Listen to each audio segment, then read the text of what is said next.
Hello, everyone. My name is Peyton Poindexter, and this semester I have been investigating learning style theory. At some point in our lives, we all ask the question, what kind of learner are you? Some people are visual learners who like to read, others are auditory learners who prefer verbal instruction, and some people are kinesthetic learners who prefer hands-on experiences. Many people identify with multiple categories, and in my research, I have found that learning styles go far beyond the three I have mentioned. But no one ever discusses where this theory comes from or why it is so significant in education. Learning styles refers to the idea that individuals defer in regard to what mode of instruction or study is most effective for them for optimal learning to occur. This concept became known as the Visual Auditory Kinesthetic Learning Styles Model, or VAC model, during the 1970s and 1980s. But before there was the VAC model, there was the Myers-Briggs Type Indicator Test of the 1940s. The MBTI test is a personality test based off of Carl Jung's theory of psychological types, developed by Catherine Cook Briggs and her daughter, Isabel Myers-Briggs. The MBTI is designed to measure personality preferences, and it categorizes individuals into one of 16 different personality types based on 4 dichotomies.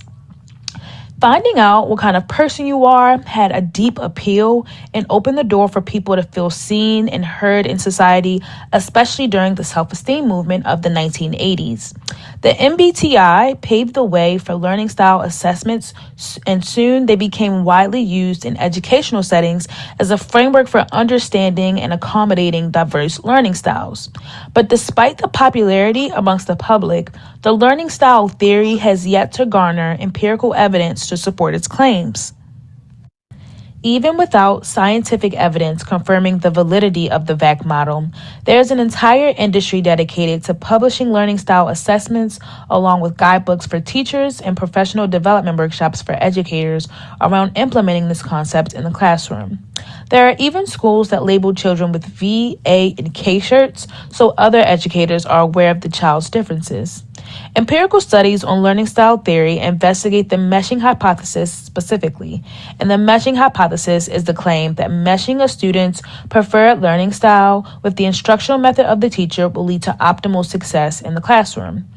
And in 2008, Pashler, McDaniel, Rohr, and Jork outlined the criteria necessary to conduct a valid experiment on learning styles.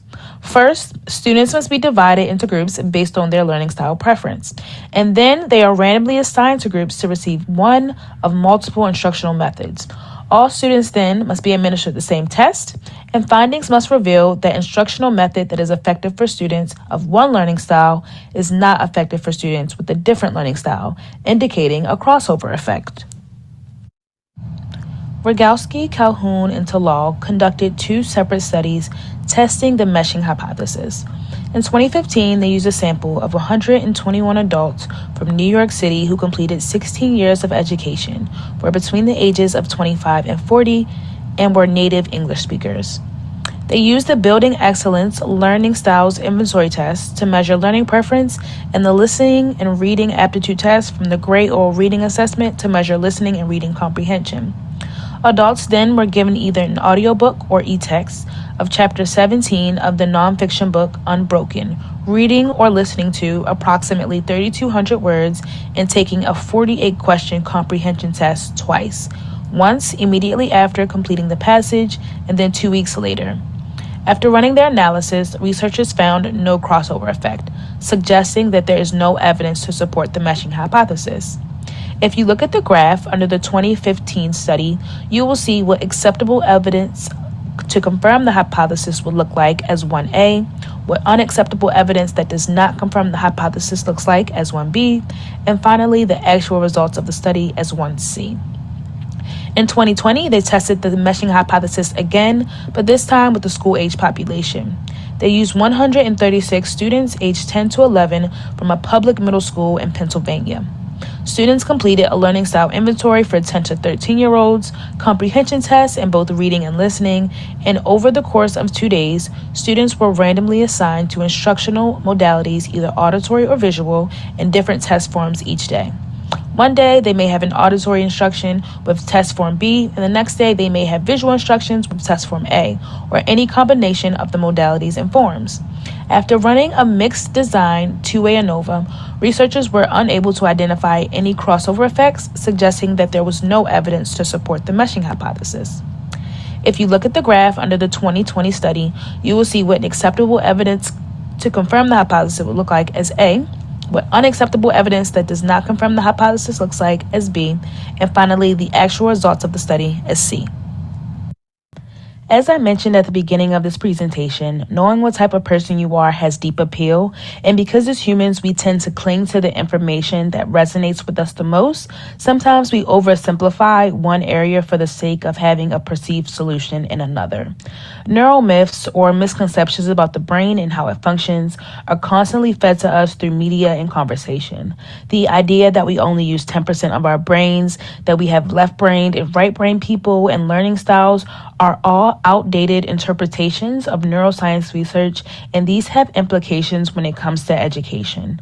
These neural myths are influencing teaching practices, curriculums, and educational policies despite the fact that they lack empirical evidence to support these theories, and empirical evidence should be the basis of sound professional practice.